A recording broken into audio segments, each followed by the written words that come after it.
The question that started it all was simple enough. Did something appear at the Bayside Marketplace on the night of January 1st, 2024? For months, I had been digging into that specific date, that specific location. I had found enough evidence to form a view on that question, a view I was comfortable defending. But somewhere in the process, the ground shifted beneath me. The question changed. It wasn't just about whether something appeared anymore.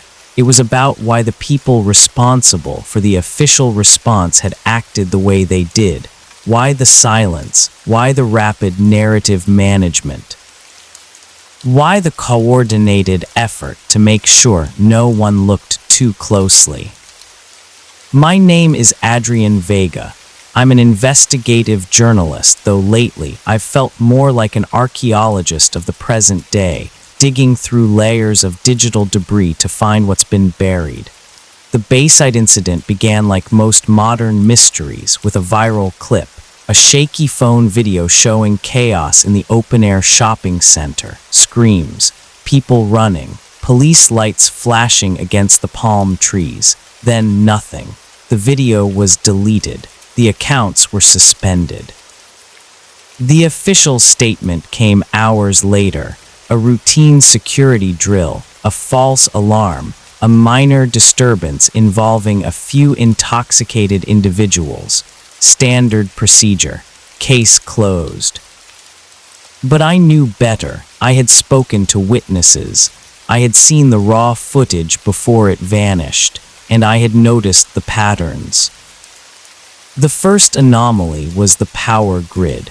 At 8:36 p.m. on January 1st, there was a significant spike in electromagnetic activity across downtown Miami. Not a blackout, but a surge.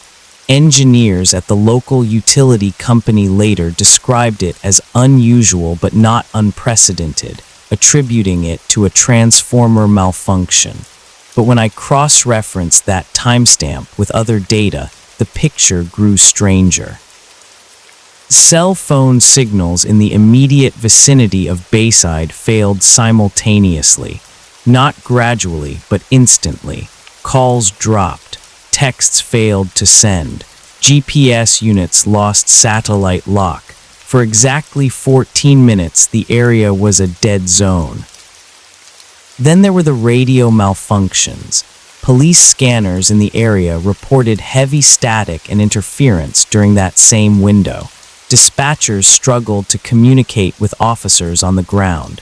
One officer's body cam footage, which leaked briefly before being scrubbed from the internet, showed him shouting into his radio, unable to get a response. "We have a situation at the Central Plaza," he yelled. Multiple subjects, non-human appearance, requesting backup. Then the feed cut to black. I spent weeks trying to verify that clip. Was it real? Or was it a deepfake, a piece of disinformation designed to muddy the waters? I sent it to 3 independent forensic experts. All 3 confirmed it was authentic. No signs of digital manipulation. The audio matched the visual. The metadata pointed to a genuine device recording in real time. But the most compelling evidence came from the witnesses themselves. I interviewed 12 people who had been at Bayside that night. Their stories varied in detail, but the core elements were consistent. They described a sudden shift in atmosphere. The air grew heavy, charged with static. Birds fell silent. Then, a group of figures emerged from the shadows near the waterfront stage. "They weren't people," said Maria Gonzalez, a tourist from Colombia. "They were tall, too tall, and their skin, it was gray like stone. They moved differently, not like us, more like puppets, jerky, unnatural." Another witness, a local security guard named David Thorne, described them as shadows that had gained mass. He claimed they didn't speak, but emitted a low-frequency hum that made his teeth ache. "I felt sick," he told me. "Nauseous, like my brain was being scrambled. I wanted to run, but my legs wouldn't work. I just stood there watching them walk through the crowd. People were screaming, but they didn't react. They just kept walking towards the bay. Towards the bay, that detail repeated itself in nearly every account. The figures moved with purpose, ignoring the chaos around them, heading directly for the water's edge. Then, according to most witnesses, they simply vanished, not by running away, but by dissolving into the mist rising off the ocean. When I asked police officials about these accounts, I was met with stonewalling. No such incident occurred, a spokesperson told me. The event was a controlled exercise. Any claims to the contrary are baseless rumors spread by conspiracy theorists. But I had the data. I had the power grid logs. I had the radio transcripts. I had the body cam footage. And I had the witnesses. So why the denial? That's when I started looking into the broader context. The Bayside incident wasn't isolated. In the months leading up to January 1st, there had been similar reports across the country. A shopping mall in Ohio, a subway station in New York, a park in Seattle. Each time the pattern was the same: strange figures, electromagnetic anomalies, communication blackouts, and a swift, unified official denial. I began to map these incidents. When I overlaid them on a geological map, a pattern emerged. Each location sat above a specific type of rock formation, limestone karsts, often associated with underground cave systems and aquifers. More importantly, each location was near a major fault line or a zone of high seismic activity. Was there a connection between the Earth itself and these appearances? I reached out to Dr. Alina Rostova, a geophysicist who had studied electromagnetic anomalies in urban environments. She was hesitant to speak on the record, but agreed to meet me in a quiet cafe in Coral Gables. "You're talking about telluric currents," she said, stirring her coffee nervously. "Natural electrical currents that flow through the Earth's crust. Under certain conditions, solar storms, seismic shifts, even atmospheric pressure changes, these currents can spike. If the geometry of the rock is right, if there's a kind of natural lensing effect, those spikes can create localized electromagnetic fields strong enough to disrupt electronics." "And the figures?" I asked. Alina paused. "There's a theory, a fringe theory, that under extreme electromagnetic stress, the human brain can experience hallucinations, pareidolia. The mind tries to make sense of chaotic sensory input by projecting familiar shapes, humanoid figures, shadows, monsters. It's a defense mechanism."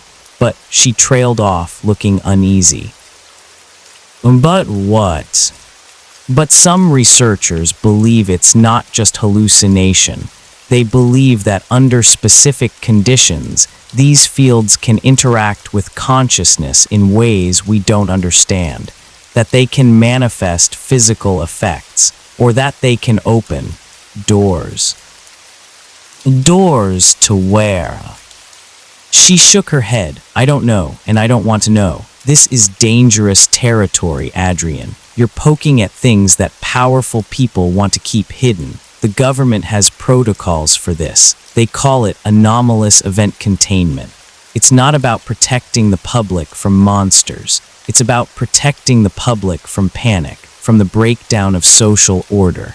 If people believed that reality could glitch, that the world wasn't solid, that there were things living in the cracks, chaos would ensue, so they deny it. They gaslight the witnesses. They scrub the evidence. They maintain the illusion of stability." "Then you think that's what happened in Miami?" "I think," she said quietly, "that something happened. And I think the people in charge decided that the truth was too dangerous to share." I left the cafe feeling colder than the air conditioning warranted. Elena's words echoed in my mind. The illusion of stability. Was that what we were living in? A carefully constructed facade, maintained by force and deception, hiding a reality that was far stranger, far more fragile than we dared to admit. Over the next few weeks, I dug deeper into the concept of anomalous event containment. I found references to it in declassified military documents, in academic papers on crowd psychology, in the memoirs of former intelligence officials. It was a shadow infrastructure, a parallel system of response designed to handle events that didn't fit the normal categories of crime, disaster, or terrorism. Events that challenged the fundamental assumptions of reality. And the Bayside incident was just one piece of a much larger puzzle. As I pieced together the timeline, I realized that the response to the Miami event had been unusually sophisticated. The speed at which the videos were removed, the coordination between local police, federal agencies, and social media platforms, the consistency of the official narrative. This wasn't a reactive measure. It was a proactive strategy, a well-oiled machine designed to neutralize threats to the consensus reality. But who was pulling the levers? I started tracking the money, who funded the cleanup efforts, who paid for the PR firms that spun the story, who benefited from the silence. The trail led to a network of shell companies, private contractors, and government agencies with opaque budgets. Names like Project Blue Book II, the Alexandria Group, and the Sentinel Initiative appeared repeatedly. These weren't official designations. They were whispers, code names used by insiders to refer to the machinery of containment. I tried to reach out to someone within that network, a former analyst who had worked on one of these projects. He agreed to speak to me, but only via encrypted email. "We're not hiding monsters," he wrote. "We're hiding uncertainty. The human mind craves certainty. It needs to believe that the world is predictable, that cause leads to effect, that reality is solid. When that belief is shaken, people break. They become irrational, violent, unmanageable. Our job is to prevent that, to maintain the narrative, to ensure that the public continues to believe in the world as they've been taught to see it, even if that world is a lie." "The lie," I replied, "or just incomplete." "Incomplete is a luxury we can't afford," he responded. "Incomplete leads to questions. Questions lead to doubt. Doubt leads to chaos. We provide certainty, even if it's false, because false certainty is safer than true uncertainty." His words haunted me. Was he right? Was the lie necessary? Or was it a cowardly refusal to face the complexity of existence? I continued my investigation, but the walls were closing in. My sources dried up. My emails went unanswered. My phone calls were deflected.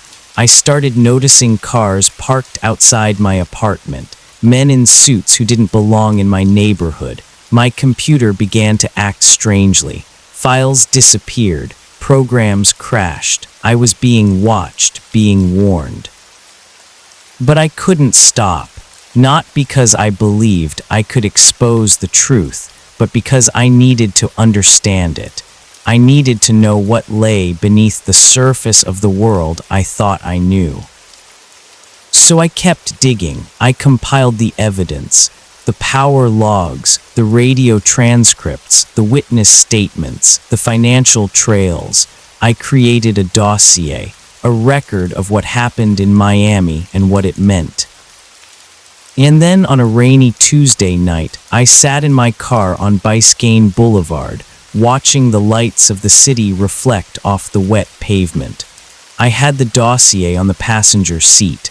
I had a choice to make: publish it and risk everything, or bury it and live with the silence. I looked out at the bay. The water was dark, choppy, hiding whatever secrets lay beneath. I thought about the witnesses, about Maria and David, about the figures that had walked into the mist and vanished. Were they still there, waiting, watching? I turned the key in the ignition. The engine hummed to life. I didn't know what I would do next, but I knew one thing: the question had changed. It wasn't about whether something appeared. It was about why we were so afraid to look. And as I drove away from the bay, leaving the lights of Bayside behind, I realized that the answer might be more terrifying than the question itself. The sky doesn't make noise when you look at it. It doesn't resist observation.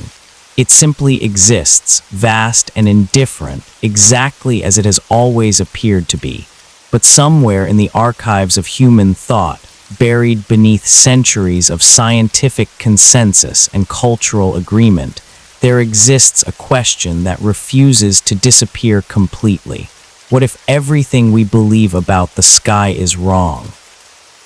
Not metaphorically wrong, not philosophically incomplete, but actually, structurally, fundamentally wrong. The thought arrived on a Tuesday evening, unremarkable in every way except for the conversation that wouldn't leave my mind. I had been reading through old cosmological texts, the kind of material that rarely surfaces in modern education, but exists in abundance if you know where to look. Religious manuscripts, ancient astronomical records, pre-scientific descriptions of the universe written by cultures separated by thousands of miles and centuries of time. And they all said the same thing. The sky, according to these sources, was solid, not metaphorically firm in its permanence, but physically solid. A structure, a barrier, a ceiling that separated the world we inhabit from something else entirely. I dismissed it immediately. Of course I did. We live in an age where satellites orbit overhead, where we've sent probes beyond our solar system, where the very concept of a solid sky sounds like the superstition of people who didn't know better. But the dismissal felt reflexive rather than reasoned, and that distinction bothered me more than the claim itself, so I kept reading. Chapter 1: The Ancient Sky. The cosmology of ancient civilizations was not primitive guesswork. It was systematic, detailed, and remarkably consistent across cultures that had no contact with one another.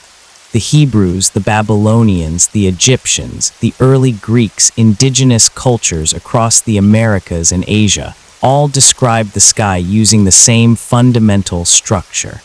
A solid expanse above the earth, waters above this expanse, waters below. The heavens are something you could not pass through, only observe. The book of Genesis describes it explicitly in the creation account. On the second day, God creates a firmament to separate the waters above from the waters below. The word used in Hebrew is rakia, which translates to something beaten out, hammered, flat, stretched like metal. It is described as strong, unyielding, transparent, but tangible. This wasn't metaphor. The ancient cosmographers were describing what they believed to be the literal architecture of reality. I spent weeks reading through original texts, translations, scholarly commentaries. The consistency was staggering. The Book of Job describes the sky as hard as a molten mirror.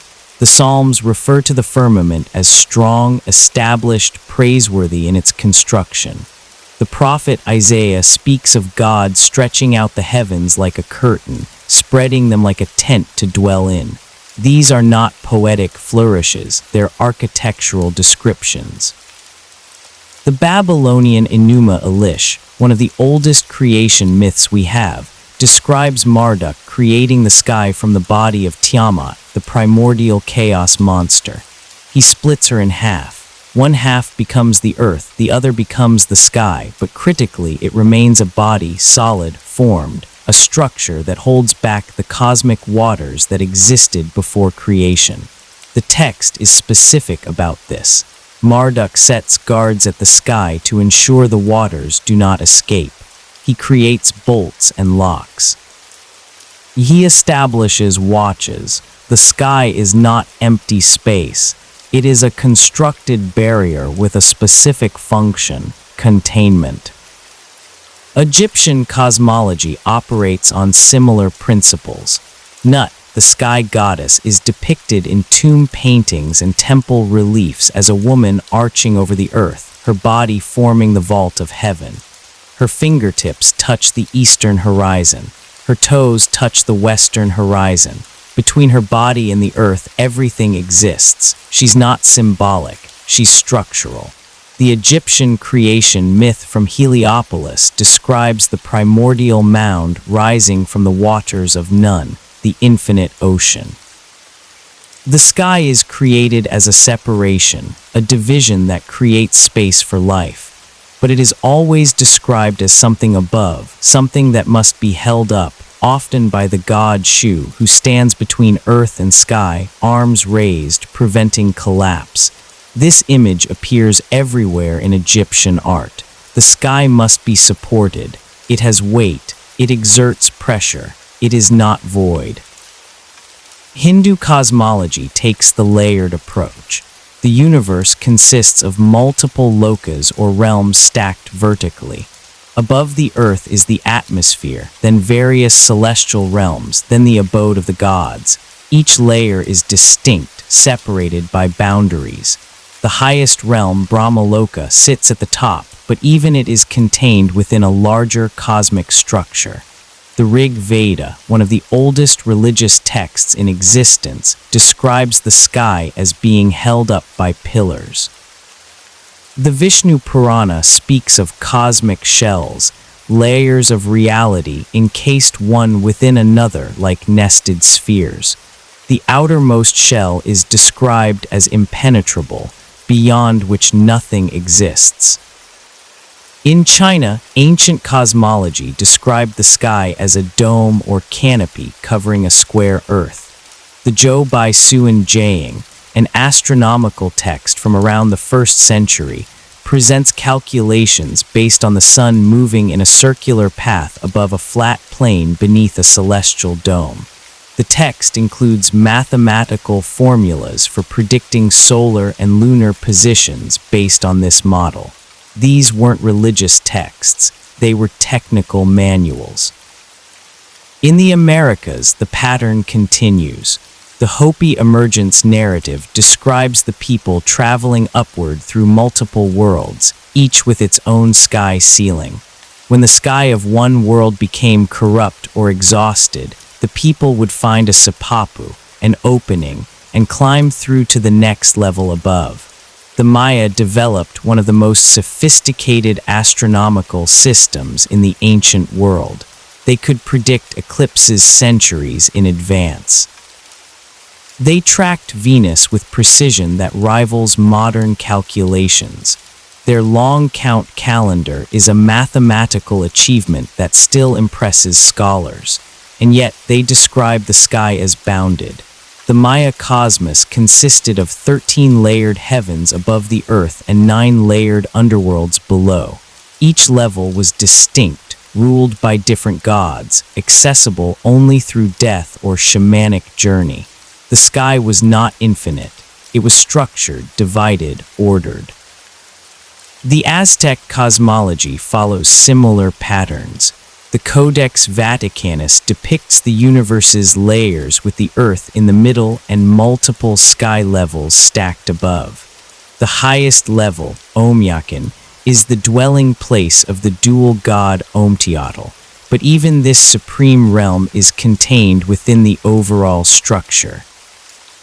I started keeping a list. Every culture I examined, every ancient cosmological text, every creation myth and astronomical treatise, they all agreed. The sky is solid. The sky is bounded. The The sky is a structure, not a void. The Sumerians, the Akkadians, the Phoenicians, the ancient Persians, the Norse with their Yggdrasil world tree holding up multiple realms, the Aboriginal Australians with their skyworld ancestors, the Polynesian navigators who mapped the stars with incredible precision but described the heavens as a dome resting on the horizon. I found myself asking, why would every major culture independently arrive at the same conclusion? The standard answer is that ancient people simply didn't know better. They looked up, saw a blue expanse that seemed solid, and assumed it was.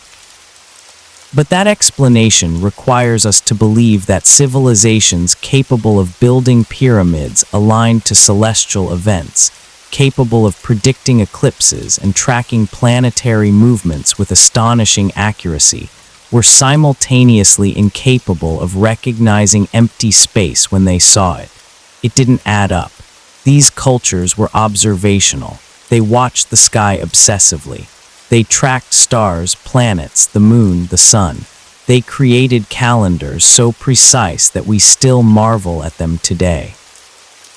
The Antikythera mechanism, an ancient Greek analog computer used to predict astronomical positions, demonstrates a level of technical sophistication that seems impossible for its era. The builders of Stonehenge aligned massive stones to solar and lunar events with precision that required generations of careful observation. The Pyramid of Giza is aligned to true north with an accuracy of 3/60 ths of a degree. The Mayan Observatory at Chichen Itza tracks the equinoxes with architectural precision. These were not primitive people making wild guesses. They were careful, systematic observers of the heavens. And yet, across all of that careful observation, none of them described the sky as infinite empty space. They described a boundary, not because they lacked imagination, but because that's what they observed, or believed they observed, or were taught to observe. The question that kept nagging at me was simpler than I wanted to admit. What if they were right? Chapter 2, The Shift in Understanding. The transformation in how humanity understood the sky did not happen gradually. It happened abruptly during what we now call the scientific revolution, roughly between the 16th and 18th centuries. Before this period, European cosmology still followed the ancient model. The Ptolemaic system, developed by Claudius Ptolemy in the 2nd century, described Earth at the center of nested crystalline spheres. Each sphere carried a celestial body: moon, sun, planets, stars. Beyond the outermost sphere lay the primum mobile, the first mover that caused all celestial motion. Beyond that, the empyrean, the dwelling place of God and the angels. This was not considered religious mythology. It was science. Ptolemy's Almagest was the authoritative astronomical text for over 1,000 years. It made predictions. It provided calculations. It worked within the observational limits of the time. The sky was the firmament. The heavens were layered spheres, and Earth sat at the center of a bounded creation. This was not controversial. It was simply how things were understood to be. University professors taught it. Navigators used it. The church endorsed it. But so did secular scholarship. Then, within the span of a few generations, everything changed. In 1543, Nicolaus Copernicus published De Revolutionibus Orbium Celestium, proposing that the sun, not Earth, sat at the center of the cosmos. The book was dedicated to Pope Paul III and presented as a mathematical convenience, a way to simplify calculations, not necessarily a claim about physical reality. The introduction, written by Andreas Osiander without Copernicus' knowledge, explicitly stated that the heliocentric model was merely a computational tool, not a description of how things actually were. This disclaimer allowed the book to circulate without immediate condemnation, but the idea was out, and it began to spread. In 1610, Galileo Galilei turned his telescope to the sky and observed moons orbiting Jupiter. This was significant because it proved that not everything in the heavens orbited Earth. If Jupiter had its own satellites, then the Ptolemaic model of Earth-centered spheres was incomplete at minimum, wrong at maximum. Galileo also observed the phases of Venus, which made sense in a heliocentric model, but required awkward explanations in a geocentric one. He saw mountains on the moon, proving that celestial bodies were not perfect, unchanging spheres, but physical objects with terrain and features. His observations were real. His telescope showed things that were genuinely there, but the interpretation of what those observations meant, that required a leap. Johannes Kepler, working from Tycho Brahe's meticulous astronomical data, formulated 3 laws of planetary motion. Planets orbit the sun in ellipses, not circles. They move faster when closer to the sun. The orbital period relates to the size of the orbit through a specific mathematical ratio. These laws described planetary motion with unprecedented accuracy, but they didn't explain why planets moved this way. They were descriptive, not explanatory. Then came Isaac Newton. In 1687, Newton published Philosophiae Naturalis Principia Mathematica, the Principia. In it, he formulated the law of universal gravitation. Every mass attracts every other mass with a force proportional to their masses and inversely proportional to the square of the distance between them. This was revolutionary, not because it described new observations, but because it unified terrestrial and celestial mechanics under a single principle. The same force that makes an apple fall makes the moon orbit Earth. The heavens and Earth follow the same laws. Suddenly, the sky was not a structure, but a void, not a ceiling, but infinite space, not a boundary, but an invitation to endlessness. The crystalline spheres dissolved. The Empyrean vanished. In their place, emptiness governed by invisible forces extending forever. The shift was presented as enlightenment, as humanity finally seeing clearly after millennia of ignorance. And perhaps that's exactly what it was. But what struck me reading through the transition documents was how little actual proof was required for people to abandon the old model entirely. No one went up and touched the sky to confirm it wasn't solid. No one demonstrated that the ancient descriptions were physically impossible. What happened was that a new framework was proposed, one that made mathematical sense within certain assumptions, and the old framework was discarded, not because it was disproven, but because it was no longer needed. Consider what actually changed. Observations of planetary motion existed before Copernicus. The same data that supported the Ptolemaic model was reinterpreted to support the Copernican model. Ptolemy could predict eclipses, so could Copernicus. Both systems worked mathematically. The choice between them was not purely empirical. It was aesthetic, philosophical. The Copernican model was simpler. It eliminated some of the complex epicycles, circles within circles, that Ptolemy required, but simplicity is not proof of truth. Newton's gravity was more troubling.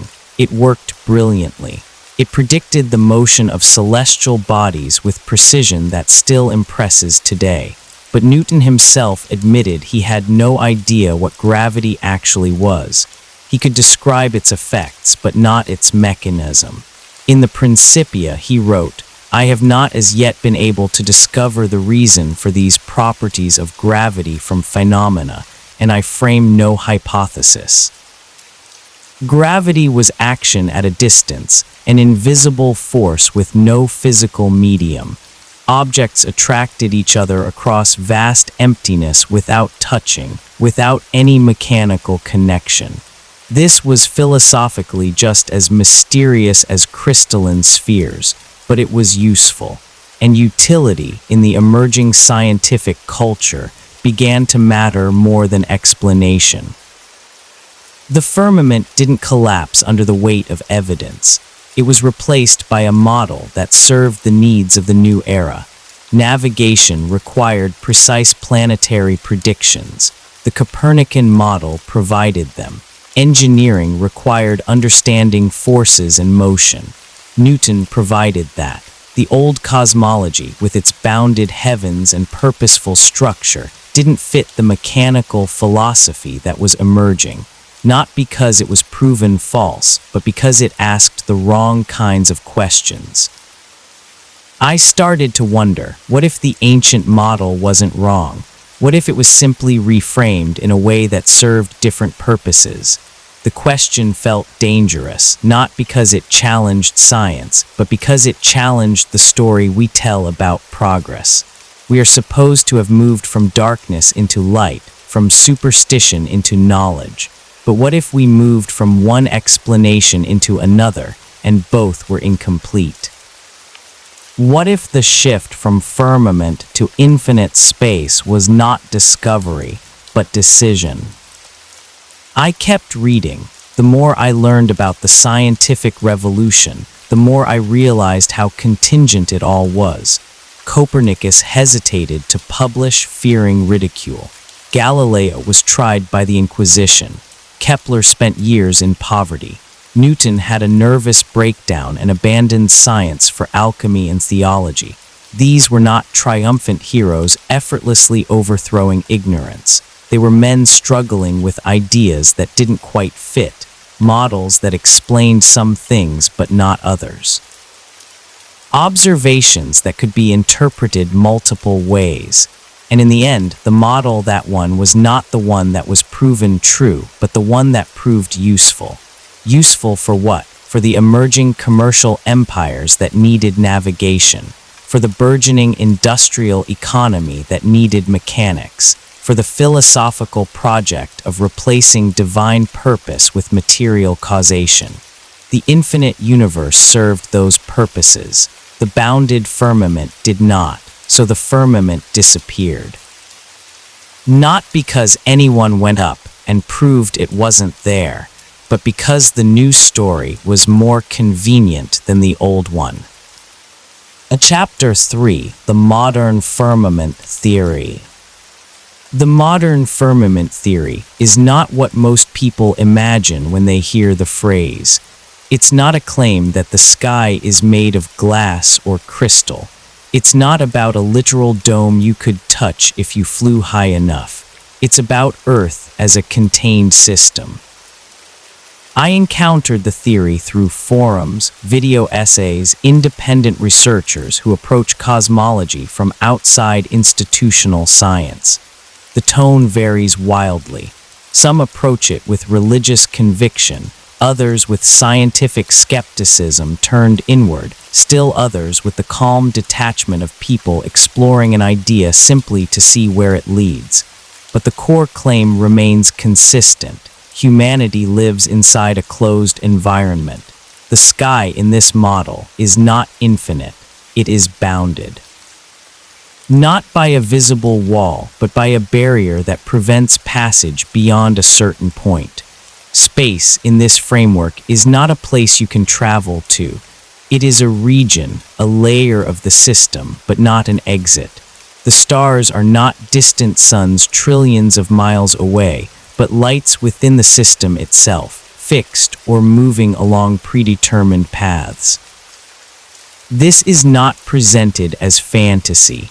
It's presented as the result of questioning assumptions that have become so fundamental we no longer recognize them as assumptions. I started cataloging the core arguments. They fell into several categories. First, the nature of Earth itself.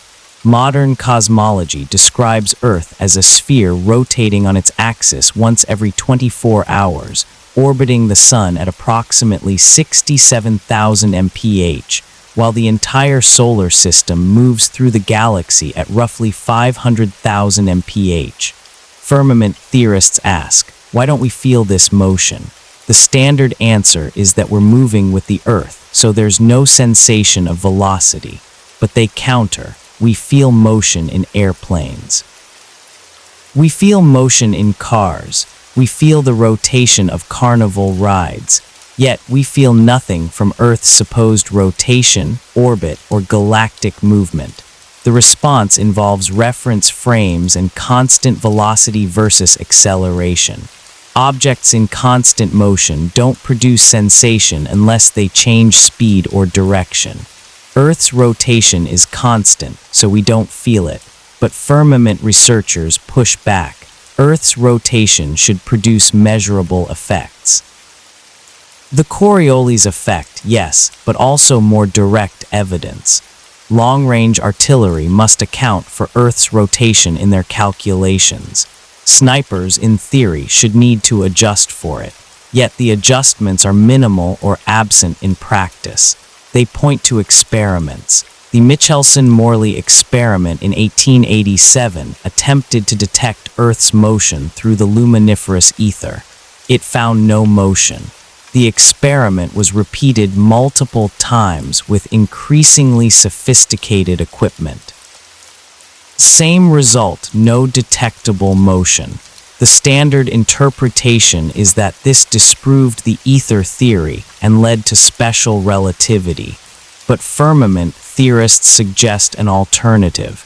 Maybe the experiment detected exactly what was there, an Earth that isn't moving. Second, the nature of water. Firmament theory emphasizes that water always finds its level. Oceans, lakes, rivers, they form level surfaces. Water does not curve around spheres at the scale we observe it. The standard explanation is gravity. Gravity pulls water toward the center of Earth's mass, creating a curved surface that appears level locally but is globally spherical. Firmament theorists argue that this requires assuming what you're trying to prove. We know water is level. We observe this directly. The claim that it's actually curved relies entirely on accepting that Earth is a sphere. But if Earth is not a sphere, then water being level is exactly what we should expect. They point to large-scale observations. Looking across bodies of water, distant objects should be hidden by Earth's curvature.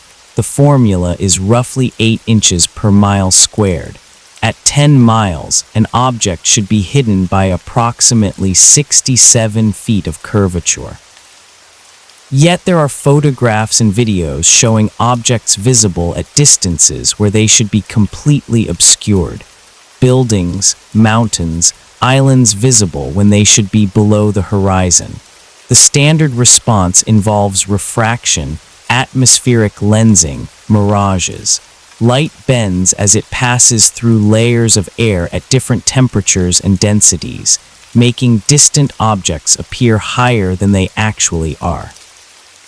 But firmament researchers counter that refraction is invoked inconsistently, applied whenever observations don't match predictions, but not accounted for when they do. It becomes a convenient explanation that can stretch to cover any discrepancy. Third, the nature of gravity itself. Modern physics describes gravity as a fundamental force, either as attraction between masses or as curvature of spacetime caused by mass energy. Firmament theory questions whether gravity exists as described. Instead, they propose density and buoyancy as sufficient explanations for observed phenomena. Objects fall because they're denser than the medium around them.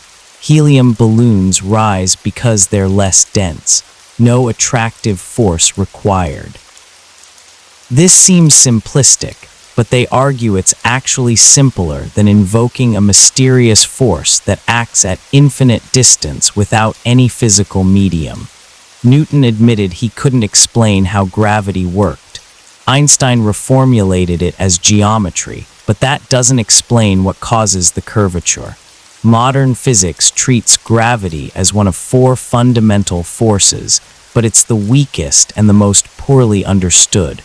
We can't unify it with quantum mechanics. We can't detect gravitational waves reliably despite building enormous interferometers. We can't explain dark matter or dark energy except as placeholders for something that makes the math work. Firmament theorists suggest that maybe gravity is not fundamental. Maybe it's an interpretation imposed on observations that could be explained more simply if we abandon certain assumptions about Earth's shape and motion. Fourth, the nature of the sun, moon, and stars. In the firmament model, these are not what mainstream cosmology claims. The sun and moon are described as relatively local phenomena, moving above the Earth in circular or spiral paths. Their size and distance are much smaller than official figures. The stars are not distant suns, but lights of unknown nature, possibly fixed to the firmament itself or moving along predetermined paths within the enclosed system. This sounds absurd until you examine the arguments. The distance to the sun is calculated using parallax and astronomical units derived from assuming Earth's orbit. But if Earth isn't orbiting, those calculations collapse. The size of the sun is calculated from its assumed distance. Again, if the distance is wrong, the size calculation is wrong. What we actually observe is a bright disk in the sky that appears to be a certain angular size. Everything else is inference based on the heliocentric model. Firmament researchers point out that the sun and moon appear to be the same angular size, which is why we get perfect solar eclipses. In the standard model, this is an extraordinary coincidence. The sun is 400 times larger than the moon and happens to be 400 times farther away, making them appear identical in size from Earth. In the firmament model, the sun and moon are simply local objects of similar size and distance. No coincidence required. The stars present their own puzzles. Polaris, the North Star, remains fixed in position while all other stars rotate around it. This makes sense in a geocentric model where the sky rotates above a stationary Earth. It requires more complex explanation in a heliocentric model where Earth is rotating, orbiting, and moving through the galaxy. Star trails, long-exposure photographs showing stars moving in circular arcs around Polaris, look exactly like what you'd expect if the stars were fixed to a rotating dome above a stationary Earth. Of course, they also look like what you'd expect from a rotating Earth beneath a vast, distant starfield. The observations don't distinguish between models. The interpretation does. Fifth, the nature of space itself. Firmament theory claims that space as commonly understood, infinite void, vacuum filled with distant galaxies, may not exist as described. Instead, space might be a region within the enclosed system, the upper atmosphere transitioning into a different medium, possibly plasma, possibly something else. The vacuum of space might be real in the sense of low density, but not infinite, not extendable, not a place you can travel through to other planets or stars. This seems easily disprovable. After all, we've sent probes to other planets. We've landed rovers on Mars. We have photographs from throughout the solar system. But firmament theorists ask, how do you know? You've seen photographs and video. You've accepted official reports, but you haven't been there. You haven't verified it independently. You've trusted institutions to tell you the truth about what they've accomplished. and trust is not proof. This is where the theory becomes uncomfortable. It's not claiming that space agencies are lying about everything. It's suggesting that what they present as travel to distant planets might be something else. High-altitude flights, unmanned drones in the upper atmosphere, CGI enhancements, partial truths mixed with assumptions. Or it's suggesting that the probes are real, the data is real, but the interpretation is wrong. Maybe what we call Mars is not a distant planet, but something within the enclosed system, accessible at high altitude but not requiring interplanetary travel. These ideas are not presented with certainty. They're presented as possibilities that emerge when you stop assuming the standard model and start questioning what can actually be verified versus what must be accepted on authority. I realized reading through these arguments that firmament theory operates on a principle of radical skepticism. It trusts direct observation over expert interpretation. It trusts what you can verify over what you're told. This makes it appealing to people who distrust institutions, but it also makes it vulnerable to confirmation bias. If you decide to trust only what you can verify personally, you end up trusting very little, and in that void, alternative explanations flourish. But that doesn't mean the questions are invalid. The firmament theory survives not because people are ignorant, but because it asks questions that institutional science treats as settled beyond inquiry. And when questions are declared off-limits, the very act of asking them becomes suspicious, which raises its own question. Why is questioning cosmology treated as more suspect than questioning politics, economics, or any other field where human interpretation plays a role? The answer might be that cosmology is foundational. If the shape of Earth and the nature of the sky are wrong, then everything built on those assumptions becomes questionable. The entire structure of modern knowledge rests on a few key premises about the physical world, and if those premises are challenged successfully, the structure falls. Maybe that's why the firmament theory persists, not because it's true, but because it's dangerous. And dangerous ideas, whether right or wrong, never truly die. They wait dormant until conditions allow them to resurface.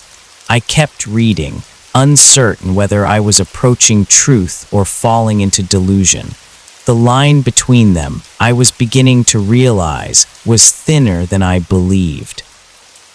In Chapter 4, The Space Barrier. One of the most persistent claims within firmament research involves rocket launches and satellite footage.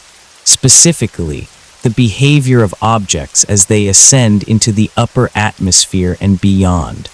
I started watching launch videos with a level of attention I'd never applied before, not passively accepting what I saw, but actually observing frame by frame. In some cases, firmament researchers point to videos of rocket launches, particularly those with onboard cameras that track the ascent. They claim that at a certain altitude, rockets do not continue straight up. Instead, trajectories curve sharply and consistently, as if following the contour of something above. I watched a SpaceX Falcon launch from Cape Canaveral. The initial ascent is vertical, the rocket climbing straight up through the lower atmosphere, but around the time it passes through the densest cloud layers, somewhere between 40 and 60,000 ft, the trajectory begins to arc gradually at first, then more pronounced. The official explanation is orbital mechanics. Rockets curve because they are entering orbit, which requires horizontal velocity, not just vertical ascent. To orbit Earth, an object must move sideways fast enough that its fall toward Earth is balanced by its forward motion. This requires building up tremendous horizontal speed. The trajectory makes perfect sense within the framework of a spherical Earth in infinite space. You don't go straight up because straight up leads nowhere useful. You curve to build orbital velocity. But firmament researchers argue that the curve is too consistent, too pronounced, too early in the ascent to be explained purely by orbital insertion. They suggest that rockets curve because they encounter a boundary, and the only way to remain aloft is to follow that boundary rather than attempting to penetrate it. I watched more launches: Russian Soyuz, Chinese Long March, European Ariane, Indian PSLV. Every launch, regardless of the agency or the stated mission, followed the same pattern. Vertical ascent, then curve, then horizontal acceleration. Is this evidence of a barrier, or is it simply how orbital mechanics work? The answer depends entirely on which model you start with. I looked for videos of rockets attempting purely vertical flights, missiles designed to go straight up rather than achieve orbit. The footage was harder to find, but it existed. High-altitude research rockets, ballistic missile tests. These also curved, though their paths were different from orbital launches. Firmament theorists point out that no rocket maintains a purely vertical trajectory beyond a certain altitude. They all curve. They all level off. They all behave as if following the inside surface of a dome. But orbital mechanics requires curves. Missiles follow ballistic arcs governed by their velocity and angle of launch. The observations don't distinguish between models without already assuming one. Then there's the footage itself, or rather, the lack of certain kinds of footage. Firmament theorists ask, why is there no unedited, continuous video of a rocket or probe leaving Earth's atmosphere and traveling into deep space? Every transition from Earth to space involves cuts, edits, camera switches. We see the launch, we see orbit, we see images from space, but we never see the journey between in real time. I searched extensively. I found promotional videos, compilation reels, documentary footage. NASA's archive contains thousands of hours of material. SpaceX live streams launches regularly. The International Space Station broadcasts continuously, but an uncut video showing the continuous transition from ground level to orbital altitude, I couldn't find one. The standard answer is practicality. Rockets travel too fast for continuous tracking from a single camera. Distances are too vast for real-time transmission without compression. Continuous footage would be boring, minutes of empty sky followed by the rocket becoming a tiny dot. These explanations make sense, but the absence is noted, catalogued, treated as suspicious by firmament researchers. I kept searching. I found onboard camera footage from various launches. Typically, the video shows the rocket ascending, clouds falling away, the sky darkening to black and then cut.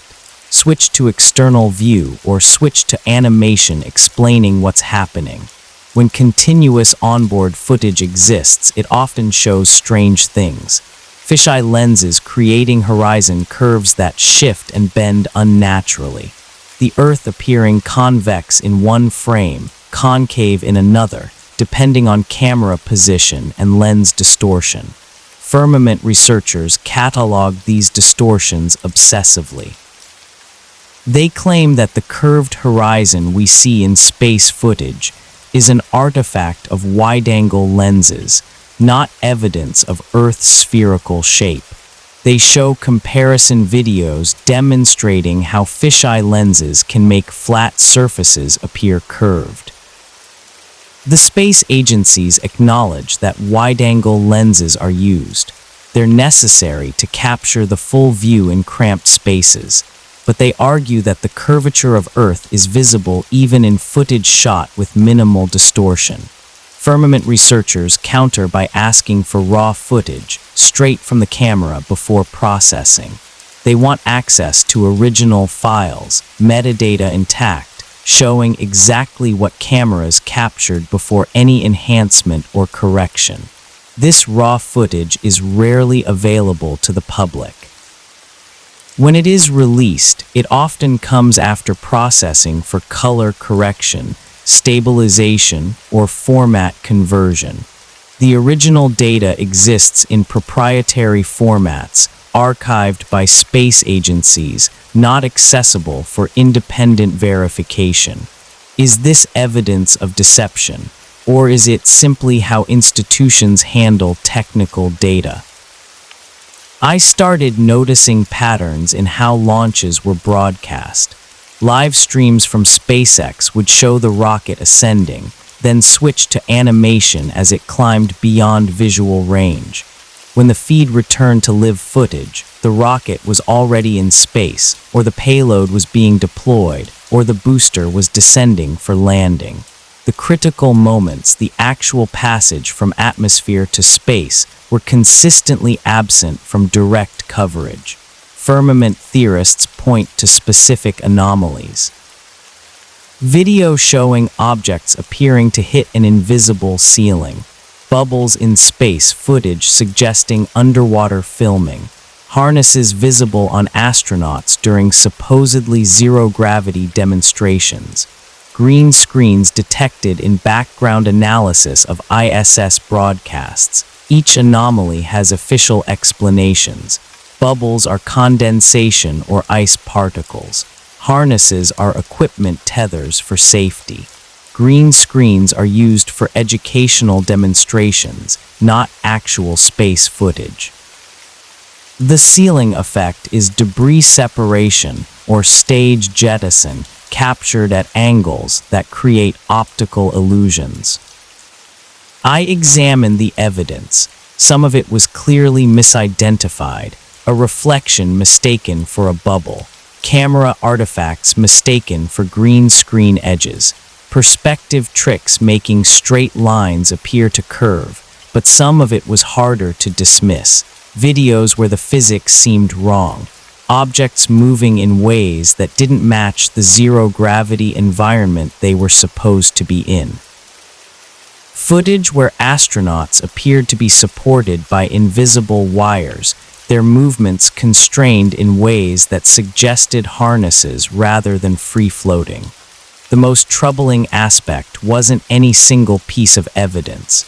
It was the cumulative weight of anomalies, each individually explainable, but collectively suggesting something off. Or it was confirmation bias, seeing what you want to see, finding patterns in noise. I couldn't prove it was suspicious, but I also couldn't dismiss the observations entirely. What bothered me most was the realization that I had never questioned it before. I had simply accepted that space travel looked a certain way because that's how it was presented.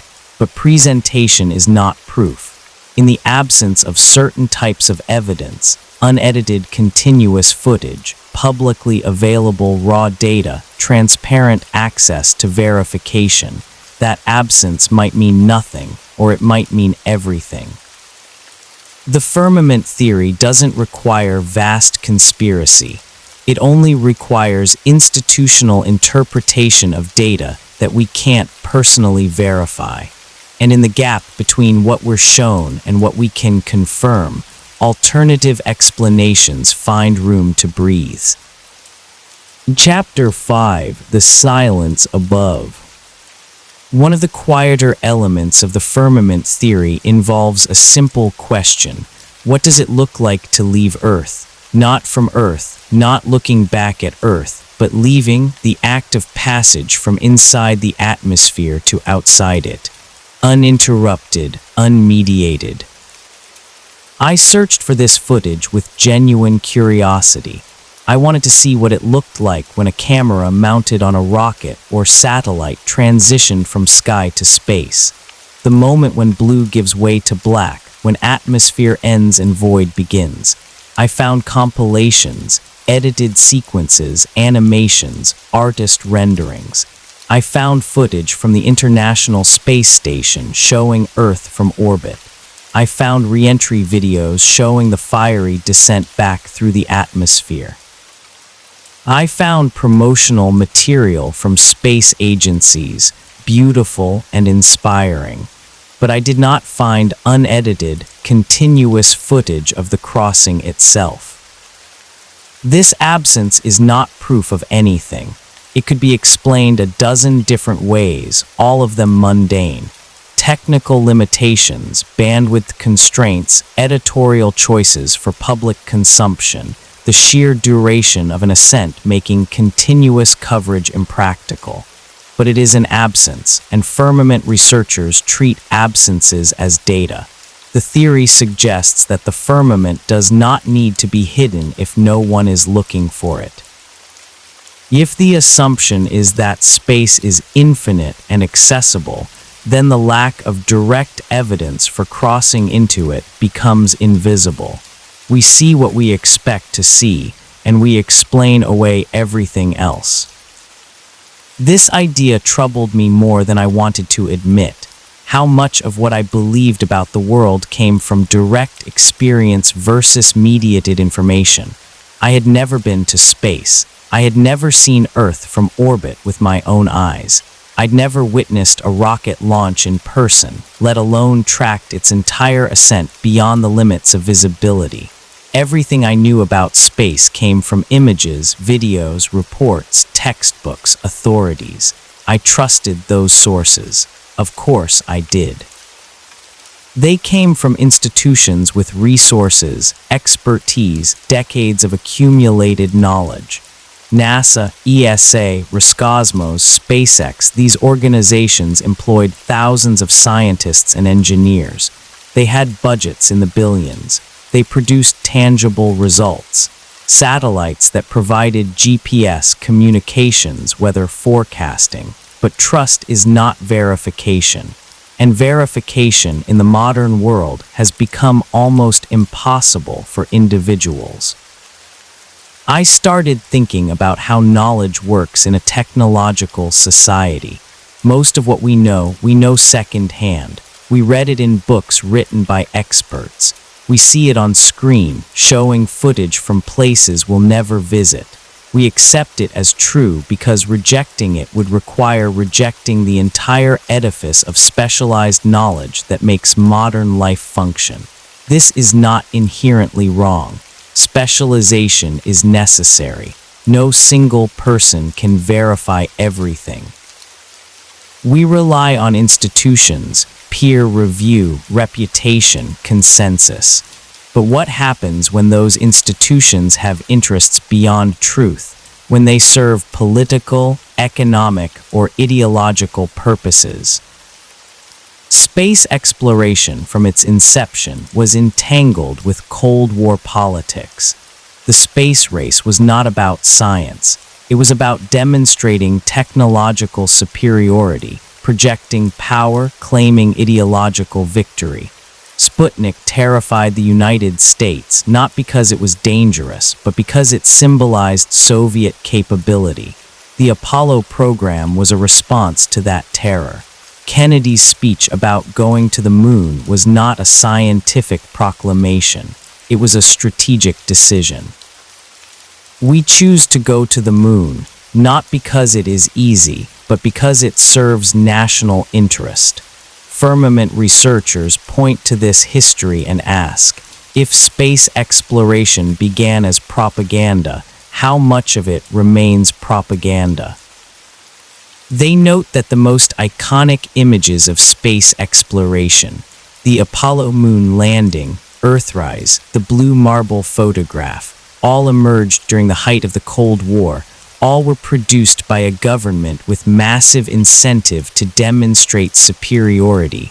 All have been questioned, analyzed, scrutinized for anomalies. The moon landing deniers have their own extensive literature, their own claimed evidence of staged footage, impossible shadows, missing stars. I was not researching moon landing conspiracies specifically, but the methodologies overlapped. Question official narratives. Examine footage for inconsistencies. Demand primary sources. The firmament theory doesn't necessarily deny that Apollo happened. It questions what Apollo actually accomplished. Maybe astronauts went up. Maybe they orbited in high altitude. Maybe they landed somewhere. But did they land on a rock orbiting Earth at 250,000 miles away? Or did they land on something within the enclosed system, something we call the moon but misunderstand fundamentally? These questions feel absurd, but absurdity is not refutation. I kept returning to the central problem. Everything I knew about space came through mediation. Cameras, computers, institutions, interpreters. I had no direct access to the phenomena itself.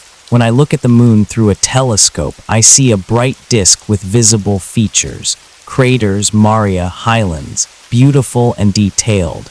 But I'm seeing reflected sunlight filtered through atmosphere, focused through glass. I'm not seeing the moon as it is. I'm seeing an optical representation. When I see footage from the ISS, I'm seeing compressed video transmitted from orbit, processed through multiple systems, displayed on a screen. The astronauts floating in zero gravity might be exactly what they appear to be, or they might be in a high-altitude aircraft in parabolic flight, or they might be in a carefully constructed set with hidden supports. I couldn't tell the difference from the footage alone. This is the epistemological problem at the heart of the firmament theory. We live in an age of unprecedented access to information and unprecedented distance from primary experience. We can see more than any previous generation, but verify less. The firmament might exist, or it might not, but our relationship to truth has become so mediated that certainty is elusive regardless. Firmament researchers exploit this uncertainty. They ask questions designed to reveal how little we actually know versus how much we accept on authority. Have you personally measured the distance to the sun? Have you calculated Earth's circumference independently? Have you verified that satellites exist in the orbits claimed? Have you confirmed that the laws of physics operate the same everywhere in the universe? The answer to all of these is no, for nearly everyone. We accept these things because experts tell us they're true, and most of the time that's sufficient. The GPS on my phone works. Weather satellites provide accurate forecasts. The ISS is visible passing overhead on clear nights, but working doesn't prove the explanation. A geocentric model with complex epicycles also worked within its limits. Ptolemy's calculations produced accurate predictions for centuries. The model was useful without being true. Maybe our current model is the same. Useful, predictive, explanatory within certain bounds, but fundamentally wrong about the underlying structure of reality. The firmament theory suggests that we are not lied to so much as given interpretations that serve institutional purposes. The data might be real. The interpretation might be convenient. And in a world where direct verification is impossible, convenience can masquerade as truth indefinitely. In Chapter 6, Antarctica and the Edge. Antarctica appears in almost every firmament discussion, often as the single most important piece of evidence for the theory. The claim is straightforward. Antarctica is not just a continent. It is a boundary, not the southern edge of a spherical Earth, but the outer edge of the known world, encircling everything else. In the firmament model, Antarctica functions as a perimeter, a wall of ice that surrounds the oceans and continents, marking the limit of the enclosed system. Beyond Antarctica, if the theory is correct, lies nothing, or something unknowable, or the edge of the firmament itself. This idea is not new. Before modern exploration, Antarctica existed in European imagination as Terra Australis Incognita, unknown southern land. Medieval and Renaissance maps sometimes depicted it as a vast ring encircling the known continents, a counterbalance to the land masses of the north. These maps were speculative. Cartographers included Terra Australis not from observation but from theory. They believed the world needed symmetry. That northern lands required southern equivalents to maintain balance, so they drew Antarctica before anyone had seen it. When actual exploration began in the 18th and 19th centuries, the picture that emerged was complicated. Captain James Cook circumnavigated Antarctica between 1772 and 1775, becoming the first explorer to cross the Antarctic Circle. But he never saw the mainland. He encountered impenetrable ice barriers that prevented further south penetration. He sailed along the ice edge for thousands of miles, mapping its extent but never confirming what lay beyond. Cook's journals described the ice barrier as seemingly endless. He would sail parallel to it for days, weeks, always finding more ice, never finding passage. He concluded that if land existed beyond the ice, it was unreachable and uninhabitable. Firmament researchers point to Cook's voyage as evidence. He didn't circumnavigate a continent. He circumnavigated the ice barrier that surrounds the known world. The distance he traveled, over 60,000 miles, is far greater than the circumference of Antarctica as currently mapped. The official explanation is that Cook didn't sail in a tight circle around the continent. He meandered, followed ice flows, retreated and advanced based on conditions. His path was irregular, not a direct circumference, but the raw distance traveled remained striking. Later expeditions claim to have discovered and mapped the Antarctic mainland, but firmament researchers question these claims. They note that Antarctica is the least mapped, least verified continent. Most of its interior is inaccessible. What we call accurate maps are largely based on aerial surveys, satellite imagery, and ice-penetrating radar, all subject to interpretation. No one has walked across Antarctica following a route that would definitively confirm its shape. The few transcontinental expeditions followed predetermined paths, usually seeking the South Pole, not attempting to map the entire coastline or verify the overall structure. And then there's the Antarctic Treaty.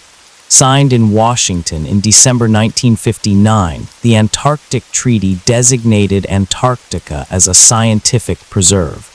It banned military activity, prohibited mineral mining, suspended territorial claims, and established international cooperation in research. On its face, the treaty seems reasonable. Antarctica is harsh, remote, environmentally sensitive. International protection makes sense, but firmament theorists see something else. They note that the treaty was signed during the Cold War, a period when the United States and Soviet Union agreed on almost nothing. Yet both nations, along with 10 others, immediately signed a binding agreement about Antarctica. Why? What made Antarctica so important that ideological enemies found common ground there? The treaty's provisions are extensive. Article 1 prohibits any military activity. Article 7 allows any signatory nation to inspect any other nation's Antarctic stations at any time. Article 9 establishes regular consultative meetings to discuss Antarctic governance. But the most interesting provision is the implicit one. All territorial claims are frozen. 7 nations had claimed portions of Antarctica before the treaty. The treaty doesn't resolve these claims. It suspends them indefinitely. No new claims can be made. Existing claims cannot be enforced or expanded. Firmament researchers ask, why freeze territorial claims on a frozen wasteland? If Antarctica is just ice and rock with no strategic value, why bother with complex international governance? The official answer involves science and environmental protection. Antarctica is pristine, valuable for research, vulnerable to exploitation. The treaty preserves it for peaceful study. But firmament theorists suggest the treaty serves another purpose: controlling access. By making Antarctica an international preserve, no single nation can claim it, but also no independent expedition can explore it freely.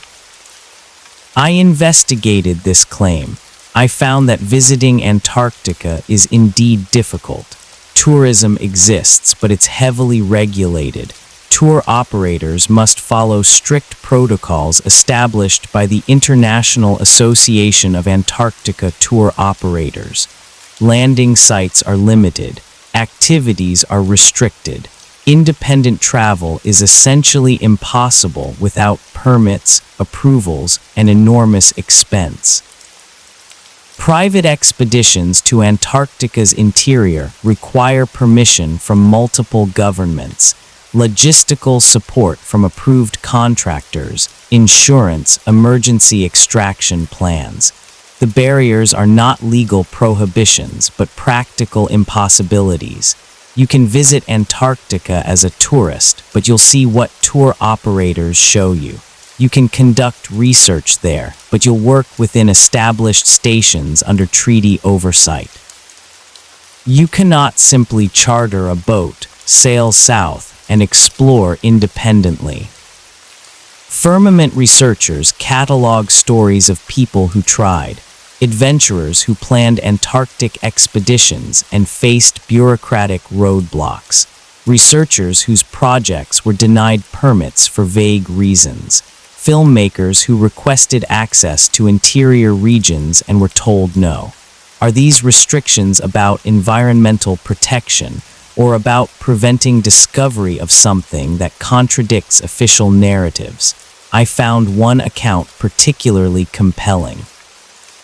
A private explorer claimed he wanted to sail along Antarctica's coast, filming continuously, creating a full video record of the entire perimeter. His stated goal was to verify Antarctica's shape and size independently. He never got approval. Authorities cited safety concerns, environmental regulations, lack of proper insurance. He tried multiple times over several years, adjusting his plans to meet objections. Each time, new barriers appeared. Eventually, he gave up. His account, posted in various forums, reads like someone defeated by bureaucracy rather than physical impossibility. The message: you can't go there because we won't let you. Is this evidence of conspiracy? Or is it simply how institutions manage risk and protect sensitive environments? I couldn't answer definitively, but the pattern was there. Antarctica is unique in being both accessible in theory and restricted in practice. You can go, but only under conditions that ensure you see what you're supposed to see. Firmament theory suggests that if Antarctica is the edge, the perimeter wall of the enclosed world, then it must be protected not by force, but by procedure. Make it legal to visit, but impractical to explore. Allow research, but control where researchers go. Permit tourism, but limit what tourists can access. This is conspiracy theory methodology, finding sinister purpose in bureaucratic complexity. But it's also worth noting that Antarctic governance is genuinely unusual. No other landmass is subject to such comprehensive international control. No other region is simultaneously claimed by multiple nations and governed by none. The firmament theory asks, what is Antarctica hiding? and the unsettling answer might be that it's not hiding anything. It's openly there, surrounding everything, and we're just not allowed to look closely enough to realize it. I looked at maps of Antarctica. The official ones show a roughly circular continent centered on the South Pole. The Firmament model depicts it as a ring around the outer edge of a flat plain. Both maps use the same data points, the same coastline observations, the same ice formations, but they project that data onto fundamentally different shapes. One assumes a sphere, one assumes a plane, and from where we stand, looking at paper or screens, we cannot tell which projection is true. Chapter 7: Control Through Cosmology. The firmament theory expands beyond questions of physics. It becomes, at its deepest level, a theory about purpose. If Earth is a ball spinning through infinite space, then humanity is a cosmic accident. We are the product of random processes, isolated in a vast and indifferent universe. There is no center, there is no purpose. There is only the cold mathematics of matter and energy. This is not incidental to modern cosmology. It is foundational. I started reading the history of how scientific cosmology displaced religious cosmology. The shift from geocentrism to heliocentrism is often presented as purely scientific. Better observations, better mathematics, better explanation. But the philosophical implications were just as significant as the technical ones. The geocentric model placed humanity at the center of creation, not the physical center necessarily, but the focal point. Everything revolved around Earth. The heavens moved for us to observe. The sun existed to give us light and warmth. The stars marked time and season for our benefit. This was not vanity, it was coherence. If God created the universe and creation had a purpose, then humanity's position at the center made theological sense. We were the purpose. The cosmos existed in relation to us. The heliocentric model shattered that coherence. Suddenly, Earth was just another planet orbiting just another star in just another galaxy among billions. We were not central. We were peripheral, cosmically insignificant. Copernicus understood this. That's why he hesitated to publish. He knew the implications extended beyond astronomy into theology. If Earth is not the center, then what is humanity's relationship to the divine? Giordano Bruno took the next step.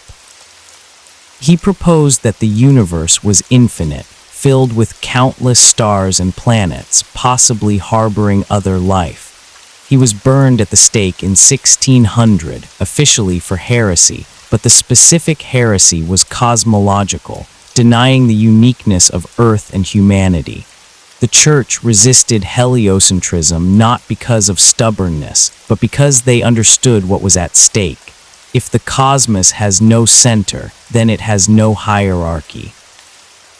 If it has no hierarchy, then it has no order imposed by divine will. If there is no divine order, then there is no transcendent meaning.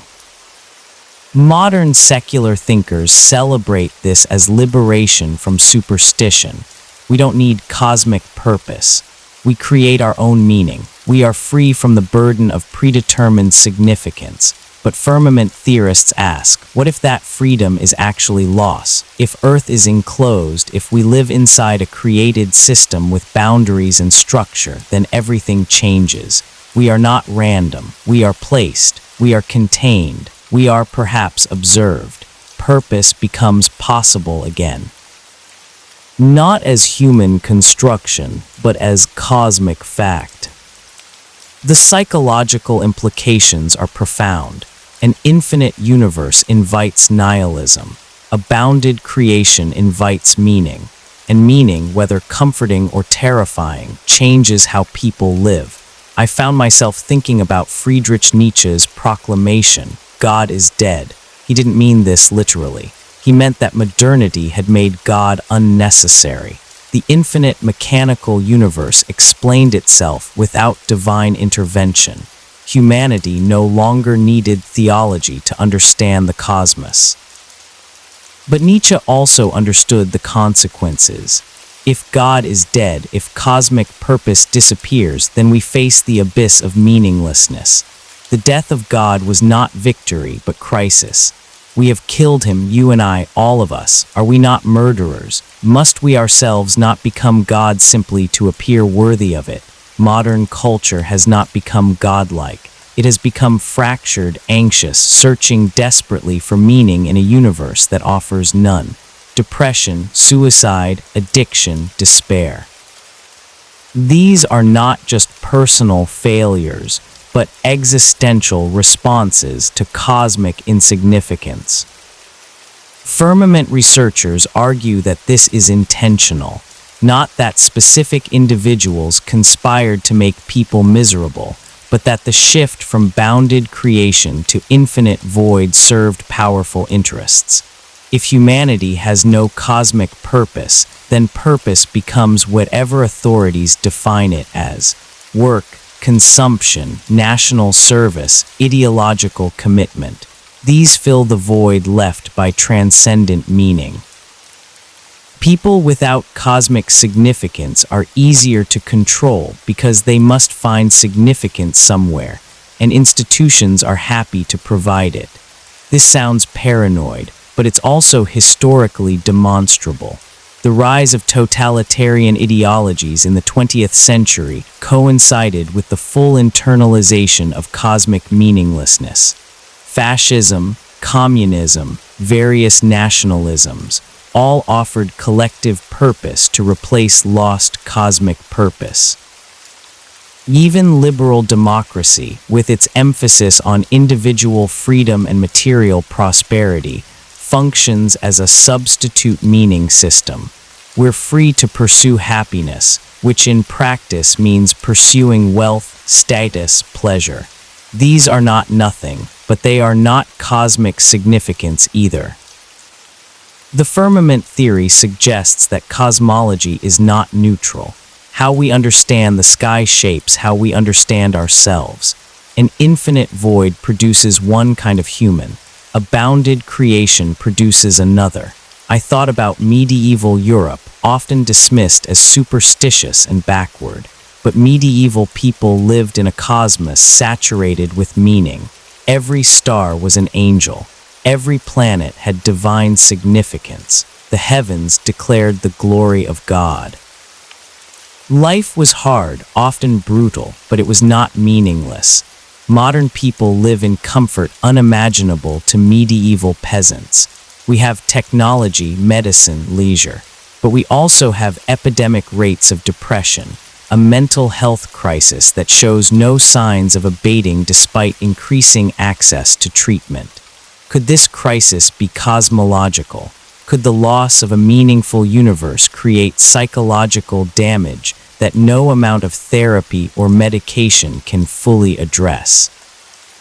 Firmament theorists believe so. They argue that returning to a bounded cosmos, re-establishing Earth as a created place rather than a cosmic accident, could restore meaning, not as belief but as fact. This is where the theory becomes most controversial, because if the firmament exists, then someone created it.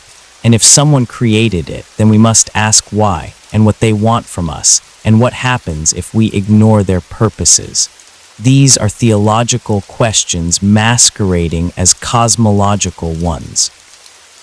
Science is not equipped to answer them. Science deals with mechanism, not meaning.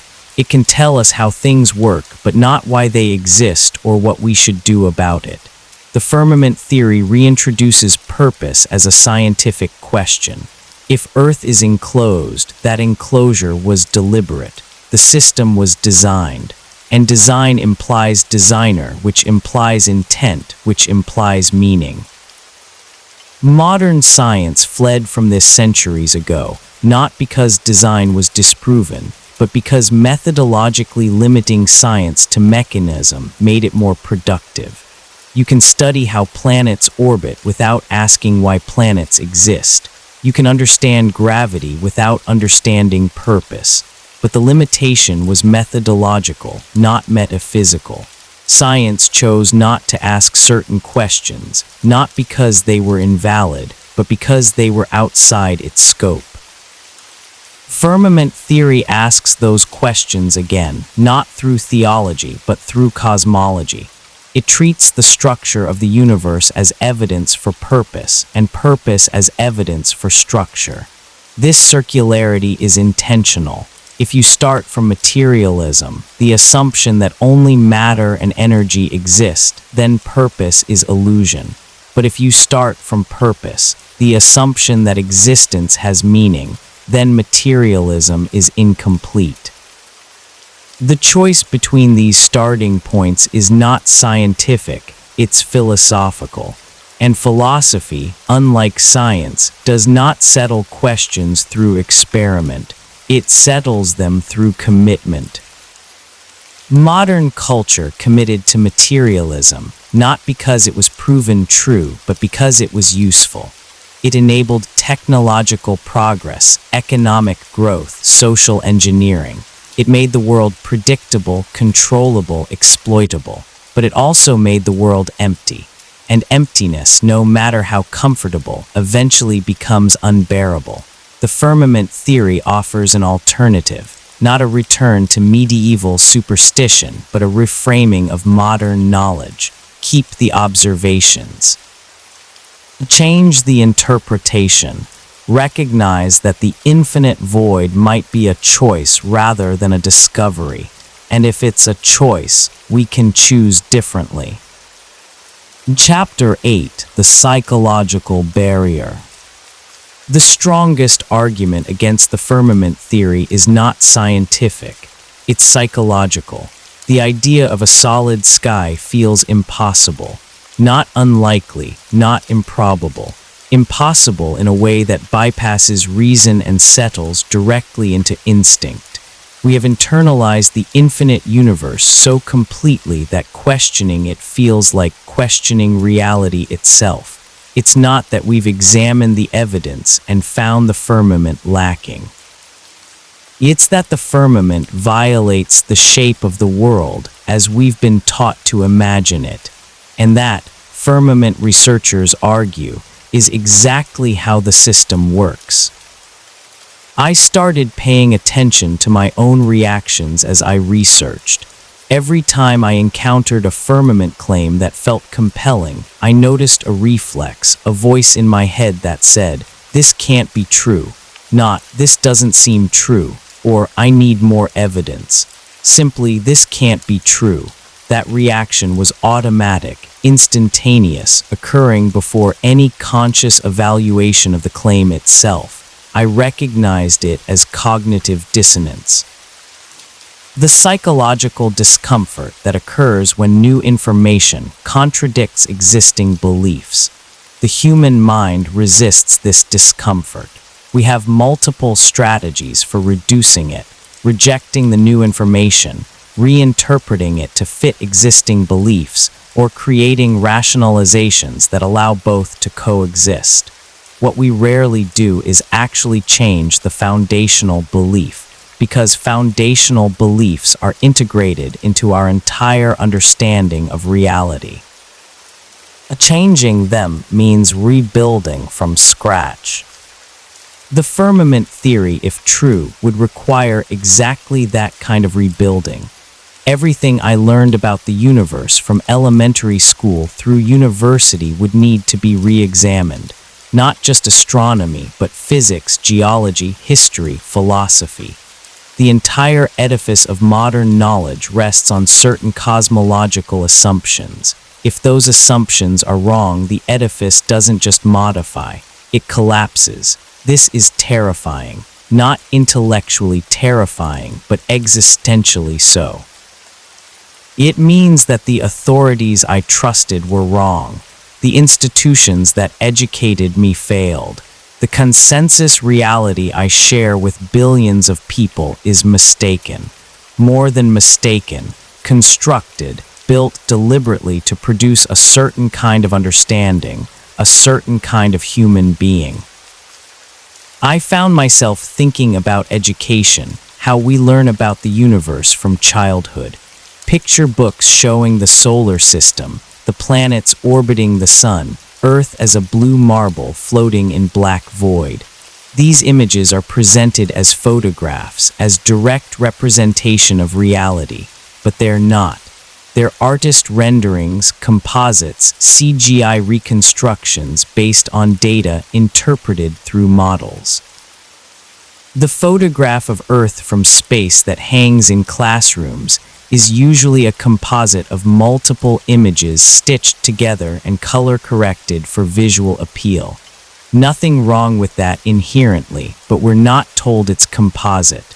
We're shown it as truth, and we internalize it as truth.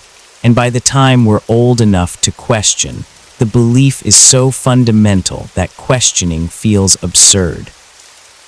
This is social conditioning, not in the sinister sense of deliberate brainwashing, but in the mundane sense of how cultures transmit worldviews. Every society teaches its children a cosmology. Medieval Europe taught bounded heavens and divine hierarchy. Ancient Egypt taught the sky goddess Nut arching over the earth. Modern society teaches infinite space and cosmic insignificance. None of these cosmologies is self-evident. All require teaching, reinforcement, correction. When children's natural observations differ from approved understanding, I remember being told as a child that the earth was round. I looked at the horizon. It appeared flat. I was told this was because the earth is very large and I was very small. The curvature exists but is imperceptible at ground level. I accepted this explanation. What choice did I have? Every adult, every teacher, every book agreed. Doubting would have meant doubting everything, isolating myself from consensus reality. So I learned to trust authority over observation. I learned that what appears true might be false, and what appears false might be true. And the way to navigate this is to trust experts. This is not unreasonable. Experts exist for good reason.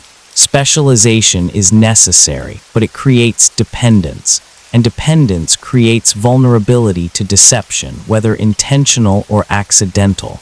Firmament theory survives because it identifies this vulnerability and exploits it. It asks, what if the experts are wrong? Not about everything, but about this one foundational thing. The resistance to that question is not rational, it's defensive. It's the mind protecting itself from chaos. Psychologists have studied this phenomenon. When people's worldviews are threatened, they don't respond with careful evaluation of evidence. They respond with increased commitment to existing beliefs, dismissal of contradictory information, and hostility towards sources of threat. This is called worldview defense. It's not conscious. It's automatic, and it operates below the level where reason can intervene. Firmament theorists understand this. That's why they frame their arguments carefully. They don't lead with "the earth is flat," because that triggers immediate rejection. Instead, they ask questions. They point to anomalies. They invite curiosity rather than demanding belief. The method is Socratic. Undermine certainty gradually. Create doubt. Show that what seems obvious might be assumption. Demonstrate that accepted answers don't fully address underlying questions. This works on some people. Those who already harbor doubts about authority, who feel alienated from mainstream consensus, who sense that something in the official narrative doesn't fit their experience. For them, the firmament theory is not absurd, it's liberating. It validates their suspicion that they've been lied to, manipulated, controlled. But it also creates new certainties just as rigid as the old ones. Firmament believers often become as dogmatic as the scientific materialists they oppose. They dismiss counterarguments reflexively. They interpret every piece of evidence as confirmation. They retreat into echo chambers where their beliefs are never seriously challenged. This is the trap of conspiracy thinking. It begins with legitimate questions but ends with unfalsifiable worldviews. If all evidence against your theory can be explained as part of the conspiracy, then your theory becomes immune to disproof. The Firmament theory walks this line. At its best, it's genuine inquiry into cosmological assumptions. At its worst, it's paranoid fantasy that sees deception everywhere. I tried to stay on the inquiry side, to ask questions without committing to answers, to examine evidence without deciding prematurely what it meant. But I felt the pull, the attraction of having an explanation that accounts for everything. The comfort of knowing or believing I know what others miss. This is the psychological allure of conspiracy theories generally. They promise hidden knowledge, special insight, the power of seeing through illusion. They elevate the believer above the deceived masses. This is ego gratification masquerading as truth-seeking, and it's dangerous because it feels like enlightenment. The Firmament theory specifically offers something unique. It's not just about governments lying or corporations corrupting. It's about the fundamental nature of reality being other than we've been told. If true, it means we live in a creation, not an accident. We have purpose, not randomness. We are observed, not isolated. These are comforting ideas for people who find modern cosmology existentially devastating. The Firmament offers meaning, structure, cosmic significance.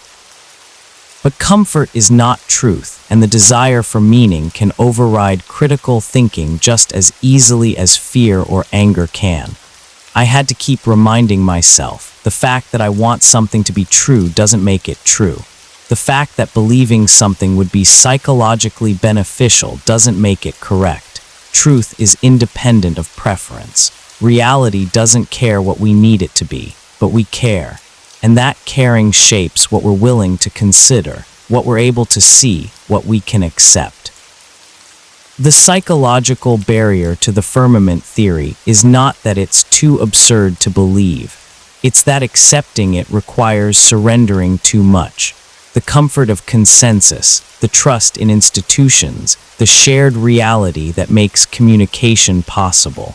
These are not small things to surrender, and most people won't. Not because they've examined the evidence and found it lacking, but because the cost of belief is too high. The Firmament theory survives on the margins, among people for whom the cost of disbelief has become higher than the cost of belief. People who have already lost trust, already feel alienated, already suspect that consensus reality is constructed rather than discovered. For them, the Firmament is not absurdity. It's the truth that makes sense of everything else that doesn't. Chapter 9: The Cracks in the Sky. There are stories, scattered and unverified, of anomalies in the upper atmosphere. I started collecting them the way Firmament researchers do, not with the assumption that they prove anything, but with the recognition that patterns emerge from accumulation. Strange sounds recorded by high-altitude balloons, hums and vibrations that don't correspond to known atmospheric phenomena. The frequency ranges are wrong for wind, too turbulent, too persistent for equipment malfunction. I found a research paper from a team that launched weather balloons equipped with acoustic sensors. At altitudes above 100,000 ft, the sensors detected sounds described as humming or rumbling. The sounds occurred consistently at similar altitudes across multiple launches. The researchers noted them in their data but had no explanation. Atmospheric pressure at that height is too low for conventional sound propagation. yet the sensors recorded something. The paper was published in a minor journal. I found no follow-up studies. The phenomenon was noted and abandoned, filed under unexplained and forgotten. Firmament researchers cataloged this as evidence of the barrier. They suggest the sounds of the firmament resonating, vibrating, responding to pressure from below or forces from beyond. Is that what it is? Or is it electromagnetic interference misinterpreted as sound, or some atmospheric effect science hasn't yet explained? I couldn't know, but the sounds were recorded. That much was verifiable. Then there are the lights, unexplained light patterns observed by pilots and astronomers, not auroras, which are well understood, not meteors or satellites or conventional aircraft, something else. I read accounts from commercial pilots describing flashes above the cloud layer, brief, intense blue-white light that illuminates the sky at altitudes where nothing should be. The flashes don't fall like meteors. They don't move like aircraft. They appear, pulse, and vanish. One pilot described seeing these lights during a transoceanic flight. He reported them to air traffic control. They had no explanation. Other aircraft in the area saw nothing. His cockpit instruments showed no anomalies, but the lights were there, he insisted, visible for perhaps 5 or 10 seconds before disappearing. He filed a report. Aviation authorities investigated. No explanation was found. The incident was classified as unexplained atmospheric phenomenon and closed. Firmament theorists point to these reports as glimpses of the barrier. They suggest the lights are energy discharges where objects, meteors, space debris, or something else strike the firmament and disperse. In conventional cosmology, these lights might be sprites or elves, upper atmospheric electrical phenomena associated with thunderstorms. But the sightings firmament researchers catalog occur in clear conditions, without nearby storms, at altitudes higher than where sprites typically form. Again, unexplained, not proof, but the accumulation is notable. There are also reports from people who claim to have witnessed objects appearing to stop at a certain altitude. Rockets, high-altitude aircraft, even meteorites that seem to strike something invisible and bounce or disintegrate. One account described a rocket launched from a private facility designed to reach extreme altitude. The launch was filmed. In the footage, the rocket ascends normally until it reaches approximately 300,000 ft. Then it appears to hit something. The trajectory changes abruptly. The rocket tumbles, breaks apart, and falls. The official explanation was structural failure due to atmospheric stress, but the failure occurred at an altitude where atmospheric pressure is negligible, and the change in trajectory was sudden, as if encountering resistance rather than failing from internal stress. Firmament researchers analyzed the footage frame by frame. They claim the rocket didn't break from stress.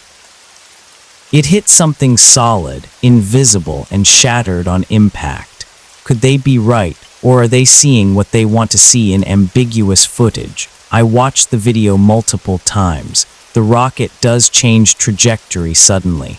The breakup is rapid, but rockets are complex machines operating at extreme conditions. Failure can be sudden without requiring invisible barriers. Still, the footage is unsettling. Something happened at that altitude. Whether it was structural failure or impact with a boundary depends on assumptions I couldn't verify. Beyond these specific incidents, there's a broader pattern that firmament researchers find meaningful: the lack of high-altitude phenomena. We know a great deal about the troposphere, where weather occurs. We know somewhat less about the stratosphere, where aircraft fly. But beyond that, mesosphere, thermosphere, exosphere, our knowledge becomes increasingly indirect. based on instruments, models, extrapolation. Firmament theorists ask, why are there no continuous observation stations in the upper atmosphere? Why do we rely on brief rocket flights and satellite data rather than permanent platforms?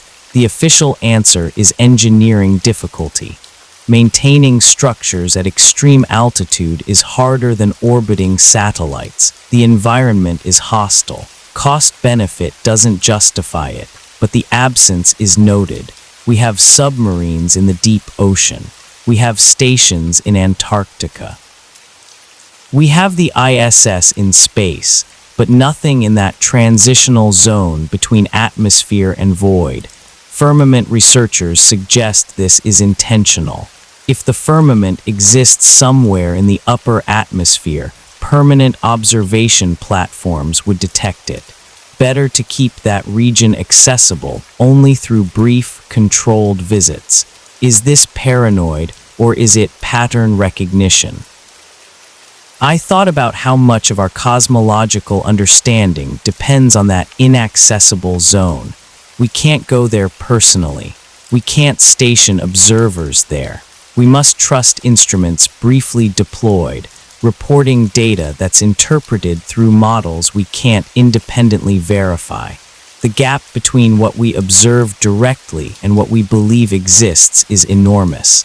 And in that gap, uncertainty breeds alternative explanations. I found one account particularly compelling, not because it proved anything, but because it illustrated the epistemological problem. An amateur group built a high-altitude balloon platform. They equipped it with cameras, sensors, GPS tracking. Their goal was to document the ascent from ground to maximum altitude continuously. The balloon launched successfully. It ascended normally. At around 120,000 ft, telemetry became erratic. GPS showed the balloon's position jumping impossibly. Cameras recorded distorted images as if passing through some kind of interference. Then, at approximately 130,000 ft, all systems failed simultaneously. No gradual degradation, instant loss of signal. The balloon was never recovered. GPS last position showed it at altitude, but search efforts found nothing. The amateur group concluded equipment failure, but they couldn't explain why all systems failed at once, or why GPS showed impossible position jumps before failure, or why the balloon vanished so completely. Firmament researchers cataloged this as the balloon hitting the barrier. They claim the altitude, around 130,000 ft, is consistent with other incidents. They suggest this is where the firmament begins, where the enclosed system transitions to whatever lies beyond. But balloons fail. Electronics malfunction. GPS can give false readings. The simplest explanation is technical failure plus bad luck in recovery. Except the pattern exists across multiple incidents, different groups, different equipment, similar altitudes, similar failures. Is that statistically significant, or is it confirmation bias? Selectively remembering failures that fit the theory while ignoring the hundreds of successful high-altitude balloon flights that encounter no anomalies. I didn't know, I couldn't know without comprehensive data on all high-altitude balloon flights, their failure rates, the specific altitudes where failures occur, the types of failures experienced. That data might exist somewhere, but I didn't have access to it. And without it, I was left with anecdotes, patterns that might be real or might be imagined. This is the frustration of investigating the firmament theory. The evidence is always almost compelling, but never quite definitive. Suggestive, but not conclusive. Enough to maintain curiosity, but not enough to force conviction. The cracks in the sky, if they exist, are subtle. Not gaping holes that prove the barrier, but hints, glimpses, moments when the ordinary seems slightly wrong in ways that resist easy explanation. Firmament researchers call this the veil effect. The truth is not hidden perfectly. It shows through occasionally, but it shows through ambiguously in ways that can always be explained away by those committed to the conventional model. If you believe in the firmament, these anomalies confirm it. If you believe in infinite space, these anomalies are explained away. The data doesn't force a conclusion. It allows interpretation. And interpretation, I was realizing, is everything. The same observations that convince one person leave another unmoved, not because one is smart and the other stupid, but because they start from different assumptions about what's possible.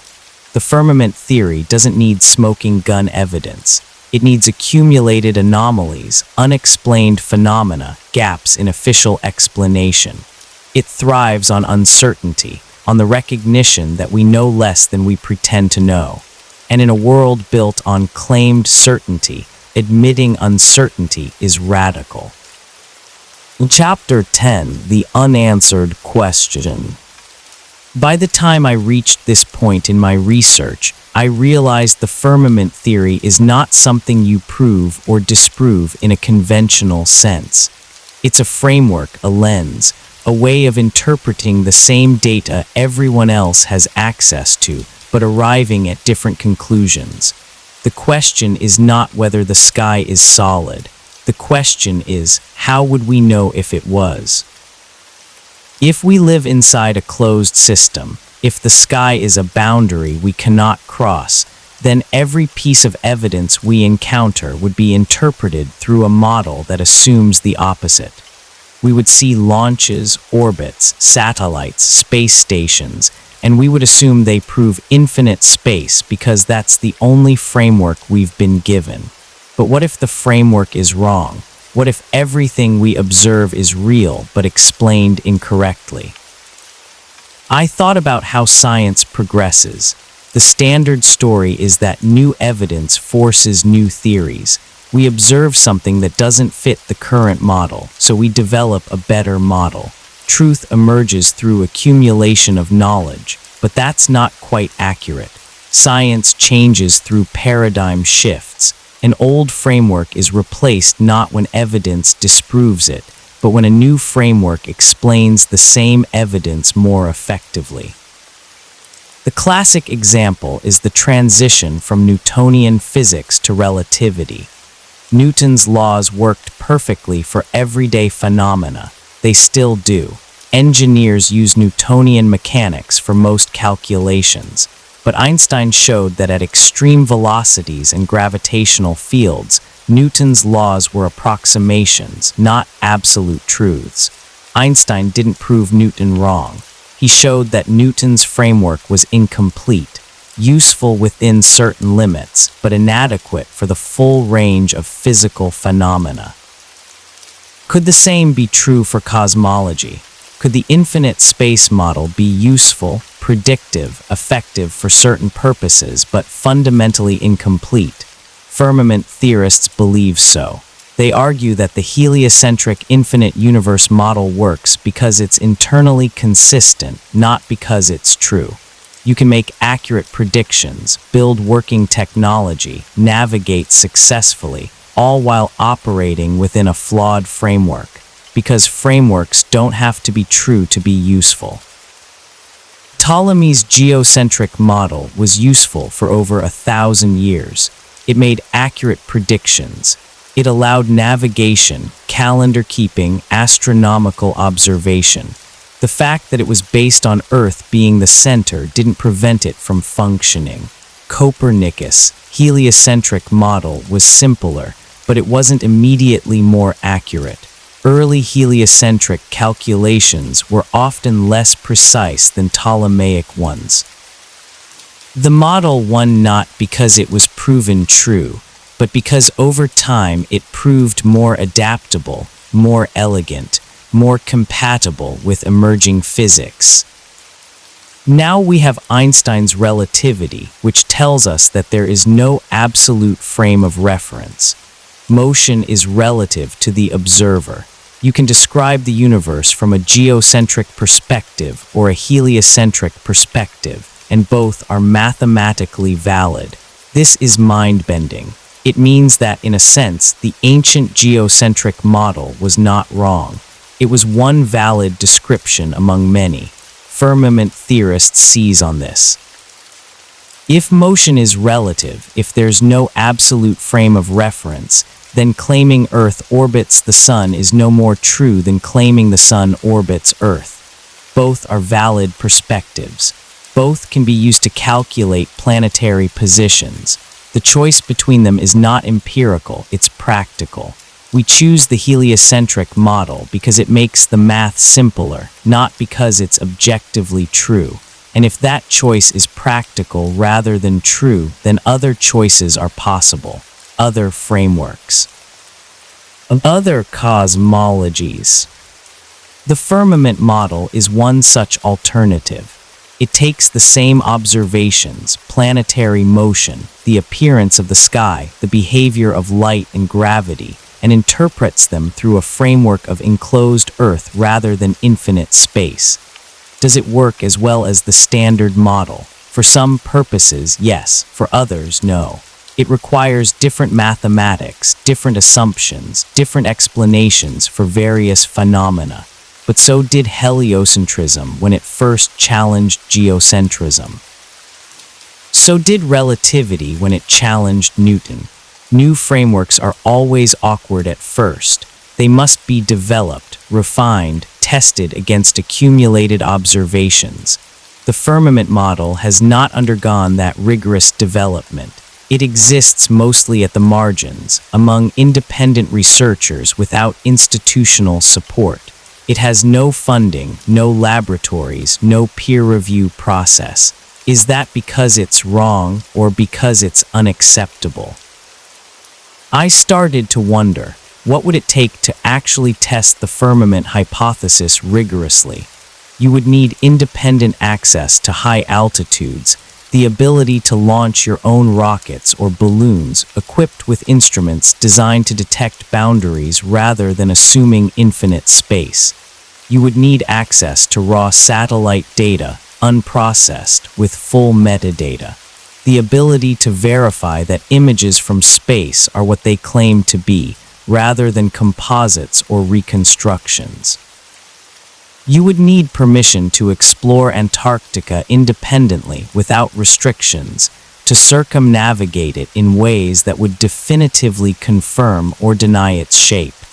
You would need the ability to repeat historical experiments, like measuring Earth's curvature or testing for rotation, with modern equipment, transparently, with results that can't be dismissed as error or misinterpretation. All of this is theoretically possible, but practically nearly impossible without institutional backing. And institutions are committed to the current model. They have no incentive to test alternatives that threaten foundational assumptions. This is the epistemological trap. The people with resources to test the firmament hypothesis rigorously are the same people who would lose credibility if it were proven true. The people motivated to test it lack the resources, so the hypothesis remains untested, not disproven but not verified, existing in a liminal space between rejected idea and genuine alternative. Firmament theorists argue this is intentional. The system protects itself not through active suppression, but through structural barriers. Make independent verification prohibitively expensive. Restrict access to necessary locations. Classify alternative frameworks as fringe before they can be seriously examined. Is this conspiracy, or is it simply how institutions function? They conserve what works. They resist change. They defend their paradigms not from malice, but from investment, intellectual, professional, financial. Thomas Kuhn called this normal science. The day-to-day work of science happens within accepted paradigms. Revolutionary challenges to those paradigms are rare and resisted until the accumulated anomalies become overwhelming. Have the anomalies around cosmology become overwhelming? Firmament theorists believe so. They point to dark matter and dark energy, mysterious substances invented to make observations fit the model. They point to the cosmological constant problem, the horizon problem, the flatness problem, fundamental questions in cosmology that remain unanswered. They argue that maybe these aren't problems with the details, but problems with the foundation. Maybe the model itself is wrong and no amount of adjustment will make it right. But mainstream cosmology responds. These are puzzles, not failures. Science always has unsolved problems. That doesn't mean the framework is wrong, just incomplete. Who's right? I couldn't say. Both arguments have merit. Science is always incomplete, but sometimes incompleteness indicates deeper error. What struck me most was the realization that I couldn't decide through pure reason. The question is too large, too foundational.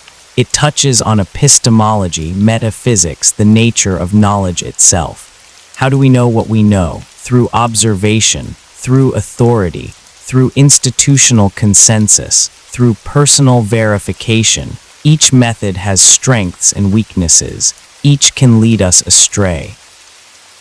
And when they conflict, when observation seems to contradict authority, when personal investigation challenges consensus, we must choose which to trust. That choice reveals our values, what we believe about truth, knowledge, power, and trust. The firmament theory asks us to distrust authority, to question consensus, to privilege direct observation over expert interpretation. This is appealing to people who feel betrayed by institutions. It's threatening to people who depend on those institutions for meaning and structure. But it's not simply right or wrong. It's a different epistemological stance with different risks and different rewards. Trust authority. You might be deceived, but you benefit from accumulated knowledge. Distrust authority. You might discover hidden truth, but you might fall into paranoid delusion. Both paths are dangerous. Both require wisdom to navigate. I don't have that wisdom. I'm still learning, still trying to figure out how to evaluate claims that exceed my ability to verify directly. The firmament theory taught me this much. I know less than I thought I knew. The confidence I had in modern cosmology was not based on personal investigation, but on trust. And trust, while necessary, is not knowledge. Maybe the sky is solid. Maybe it's infinite void. Maybe the truth is something neither model captures, but the question matters. Not because answering it will change how I live. I'll still wake up, work, eat, sleep, regardless of the sky's nature. But because asking it reveals the limits of my knowledge and the structure of my beliefs. And those limits, those structures, are worth examining, whether the firmament exists or not. The exercise of questioning fundamental assumptions has value. It makes me more careful about certainty, more aware of how much I accept on faith, more humble about the difference between what I know and what I've been taught. And maybe that's the real purpose of the firmament theory. Not to prove the sky is solid, but to prove that we're still capable of asking. The resistance to that question, the immediate dismissal, the reflex that says this is too absurd to consider, that resistance might be the most interesting data of all. Because if the sky is solid, if we live in a contained world, then the system would not need to hide it perfectly. It would only need to make the idea of questioning it feel absurd. And it has succeeded. Epilogue: living under a ceiling. I looked up at the night sky after finishing my research. It looked exactly the same as it always had, calm, infinite, open. The stars were bright. The moon hung low on the horizon.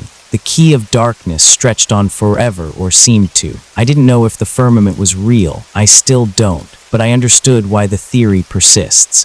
Why it attracts people who are not fools, not uneducated, not detached from reality. It persists because it asks a question that should not matter, but does. What if the most fundamental assumption of modern cosmology is wrong?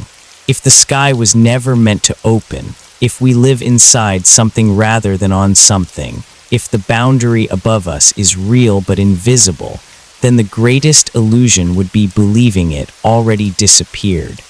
And perhaps that's the point.